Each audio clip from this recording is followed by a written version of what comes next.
भरत की चित्रकूट यात्रा। अयोध्या की चतुरंगिणी सेना लेकर मंत्रियों और माताओं सहित भरत चित्रकूट को चल दिए। नगर के धनी व्यक्ति भी साथ थे। सेना के चलने से सूने मार्ग कोलाहल से भर गए और आकाश में इतनी धूल छा गई कि सूरज तारे की भांति टिमटिमाने लगा। शाम तक वे श्रृंगवेरपुर जा पहुंचे। वहीं गंगा तट पर सेना ने पडिढाव डाल दिया। निषादराज गुह ने सेना की पताकाओं से जान लिया कि यह अयोध्या की चतुरंगिणी सेना है। उसने अपने साथियों से कहा कि मालूम होता है कि भरत के ऊपर अब राजमद सवार हो गया है। श्रीराम को वन में मारकर वे अखंड राज करना चाहते हैं। यह तो मैं जीते जी नहीं होने दूंगा। वह बोला, भाइयों, मरने मारने के लिए तैयार हो जाओ। आज भरत की सेना से लोहा लेना है। मैं जानता हूं कि हम लोग उसका मुकाबला किसी भी प्रकार नहीं कर सकते, परंतु हमारा धर्म है कि प्राण रहते उसको गंगा पार न होने दें। एक न एक दिन मरना तो सबको है ही। फिर श्रीराम का काम, रणभूमि में वीरगति और गंगा का किनारा। इससे बढ़कर अच्छी वीरगति और क्या हो सकती है। हमारे पास 500 नावें हैं। हर नाव में 100-100 सैनिक बैठ जाएं और नाव घेर लें। मैं आगे जाकर भेद लेता हूँ। अगर भरत भाई से मिलने जा रहे होंगे तो हम उनकी सहायता करेंगे, और अगर उनके मन में कोई पाप है तो आज गंगा में रक्त की धार बहेगी। मेरे संकेत की प्रतीक्षा करना। इतना कहकर निषादराज ने बहुत सा भेंट का सामान लिया और वह आगे बढ़ा। भरत निषादराज के प्रेम को जानते थे। वे ललक कर उससे गले मिले। भरत के मन की बात गुह ने जान ली। श्रीराम लक्ष्मण के विषय में दोनों में बहुत देर तक बातें होती रहीं। राजा दशरथ की मृत्यु के समाचार से निषादराज दुखी हुए। निषाद के साथ भरत उस इंगुदी वृक्ष के नीचे गए जहां श्रीराम ने रात बिताई थी। भरत ने उस स्थान को प्रणाम किया और वहां की धूल अपने माथे से लगाई। गुह ने लौटकर साथियों को सब समाचार सुनाए। अगले दिन प्रातः काल 500 नावें सेना को पार उतारने के लिए घाट पर लग गई। सेना सहित भरत ने गंगा पार की। नाव पर बैठने से पहले भरत ने भी श्रीराम की तरह बरगद के दूध से जटा बनाई और वल्कल वस्त्र पहन लिए। गुह को साथ लेकर वे प्रयाग की ओर बढ़े। भरत के साथ इतनी बड़ी सेना देखकर महर्षि भरद्वाज को भी शंका हुई, परंतु भरत के व्यवहार से उनका संदेह दूर हो गया। भरद्वाज ने भरत को यह भी बता दिया कि श्रीराम किस मार्ग से चित्रकूट गए हैं। वह रात भरत ने भरद्वाज आश्रम में ही बिताई। प्रातः काल होते ही भरत का दल चित्रकूट के लिए चल पड़ा।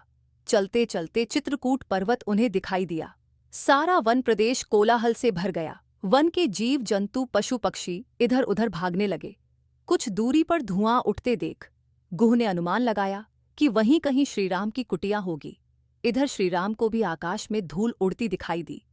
पशु पक्षी भी भाग रहे थे। अब कुछ कुछ कोलाहल भी समीप आता सुनाई पड़ने लगी। पशु पक्षी भी भाग रहे थे। अब कुछ कुछ कोलाहल भी समीप आता सुनाई पड़ने लगा। श्रीराम ने लक्ष्मण से कहा, भाई, ऊंचे वृक्ष पर चढ़कर देखो तो क्या बात है। लक्ष्मण ने चढ़कर देखा। दूर से चतुरंगिणी सेना आ रही है।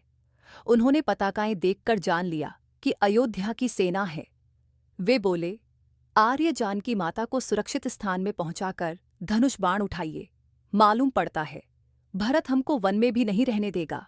आज मैं सबका बदला लूंगा। भरत को भाई समेत समर भूमि में सुलाकर कैकेयी और मंथरा को भी जिंदा नहीं छोड़ूंगा। पेड़ से उतरकर लक्ष्मण धनुष बाण लेकर तैयार हो गए। उन्हें उत्तेजित देखकर श्रीराम बोले, लक्ष्मण, वीर पुरुष धैर्य और समझदारी से काम लेते हैं। उतावली न करो, भरत साधु स्वभाव के हैं। मेरा मन कह रहा है कि वे मुझसे मिलने ही आ रहे हैं, लड़ने नहीं।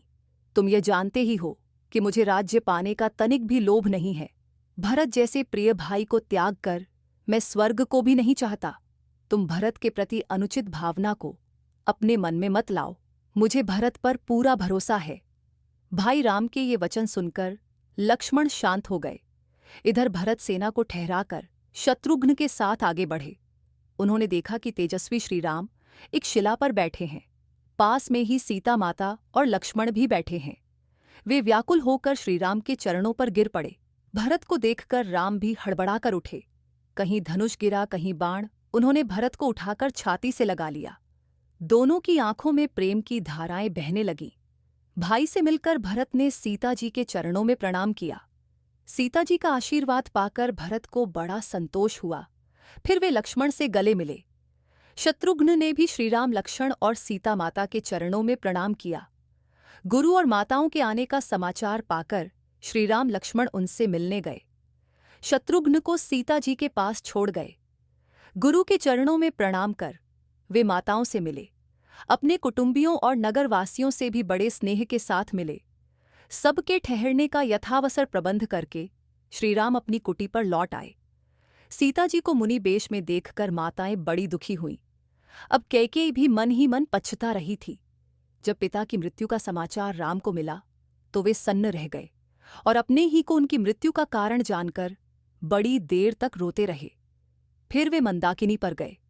वहां उन्होंने पितृतर्पण किया और इंगुद्दी के फूलों से पिंड देते हुए वे बोले, पिताजी, आपके वनवासी पुत्र के पास पिंड देने के लिए केवल यही है। इसे ग्रहण कर संतुष्ट हों और आशीर्वाद दें।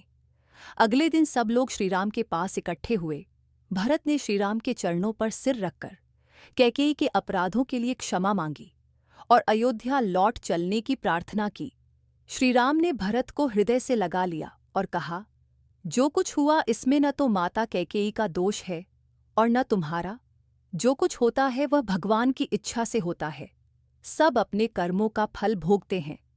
जहां तक मेरे लौटने की बात है, मैं 14 वर्ष तक वन में ही रहकर पिता के वचन का पालन करूंगा। जिन पिता ने अपने वचन के लिए प्यारे पुत्र को वन भेज दिया और अपने प्राण भी दे दिए, उनके मरने के बाद मेरे लिए और तुम्हारे लिए भी यही उचित है कि उनके वचन का पालन करे। तुम अयोध्या में रहकर प्रजा पालन करो और मैं 14 वर्ष तक वन में वास करूंगा। चारों भाई अपना अपना कर्तव्य करें और पिता के सत्य धर्म की रक्षा कर। इस पर भरत ने कहा, आपके स्थान पर 14 वर्ष तक मैं वन में रहूंगा। मैंने भी मुनि वेश बना लिया है। माताओं ने, गुरुजनों ने और नगरवासियों ने भी अपनी अपनी तरह से श्रीराम से बहुत कुछ कहा, पर श्रीराम किसी तरह लौटने को तैयार नहीं हुए। उधर भरत भी हट कर रहे थे। तब श्रीराम ने कहा, कदाचित तुम्हें पता न होगा, तुम्हारे नाना ने जब माता कैकेयी का विवाह पिताजी से किया तब राजा से यह वचन ले लिया था कि उनके बाद कैकेयी का पुत्र ही अयोध्या का राजा होगा, अतः राज्य तुम्हारा ही है। फिर माता कैकेयी से 2 वरदान भी मांगने को कहा था। यह तुमने सुना ही होगा, इसलिए तुम बिना किसी संकोच के अयोध्या पर राज करो। जब श्रीराम किसी भी तरह लौटने को तैयार नहीं हुए, तब भरत ने स्वर्ण जड़ित खड़ाऊं श्रीराम को पहनाकर कहा, अब इन्हें मुझे दे दीजिए। 14 वर्ष तक इनका ही राज्य रहेगा। इनकी आज्ञा से ही मैं राजकाज चलाऊंगा। अगर 14 वर्ष बीतने पर आप न आएंगे तो अगले दिन ही मैं आग में जलकर प्राण दे दूंगा। श्रीराम की खड़ाऊं लेकर भरत ने सिर से लगा ली। श्रीराम ने भरत से कहा, नीतिपूर्वक प्रजा का पालन करना, प्रजा को सुखी रखना राजा का सबसे पहला कर्तव्य है। सब माताओं से समान व्यवहार करना, माँ कैकेयी को भी किसी तरह दुख न देना। तुमको मरी और सीता की सौगंध है। गुरुजनों और माताओं को प्रणाम कर उन्होंने सबकी ओर आंखों में आंसू भरकर देखा। इस तरह भरत को विदा करके श्रीराम कुटिया में लौट आए। समाज सहित भरत अयोध्या को लौट चले। श्रीराम की चरण पादुकाओं को एक सुसज्जित हाथी पर सिंहासन में स्थापित कर वे अयोध्या को चल पड़े। 4 दिन की यात्रा कर वे अयोध्या पहुंचे। श्रीराम की खड़ाऊं को उन्होंने राज सिंहासन पर स्थापित किया। मंत्रियों को उन्होंने राज्यकाज सौंपकर कहा कि श्रीराम की इन चरण पादुकाओं का ही शासन रहेगा।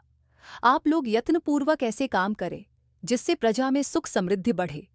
माताओं की देखभाल के लिए उन्होंने शत्रुघ्न को हिदायतें दे दीं।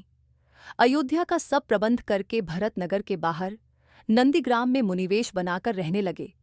वहीं से वे आवश्यक देखभाल करते।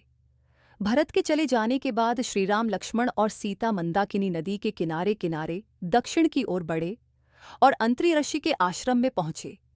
इन तीनों ने ऋषि को प्रणाम किया। ऋषि ने भी उनको संतान की तरह अपनाया। उनकी पत्नी भगवती अनसुईया तपस्या और पतिव्रत धर्म के लिए प्रसिद्ध थीं। सीता जी ने आश्रम के भीतर जाकर उनके चरण छुए। अनसुईया ने पुत्रवधू की भांति उनसे प्यार किया। सती अनसुईया ने सीता जी को पति सेवा का उपदेश दिया। सीता जी की पति सेवा से प्रसन्न होकर कुछ मांगने को भी उन्होंने कहा। सीता जी बोली, आपकी दया से मुझे सब कुछ मिला है, अब क्या मांगूं। इस उत्तर से अनसुईया प्रसन्न हुई। और उन्होंने सीता जी को दिव्य माला, दिव्य वस्त्र और आभूषण देकर कहा कि ये न तो कभी मैले होंगे और न कभी नष्ट होंगे। सीता जी ने उन्हें ग्रहण किया। रात को उसी आश्रम में उन्होंने विश्राम किया। और इसी के साथ भरत की चित्रकूट यात्रा नामक यह कथा समाप्त होती है। अच्छा दोस्तों, मिलते हैं कहानी के 9वें भाग में। जब तक वीडियो को लाइक और चैनल को सब्सक्राइब करना ना भूलें और कमेंट बॉक्स में जय श्री राम जरूर लिखें।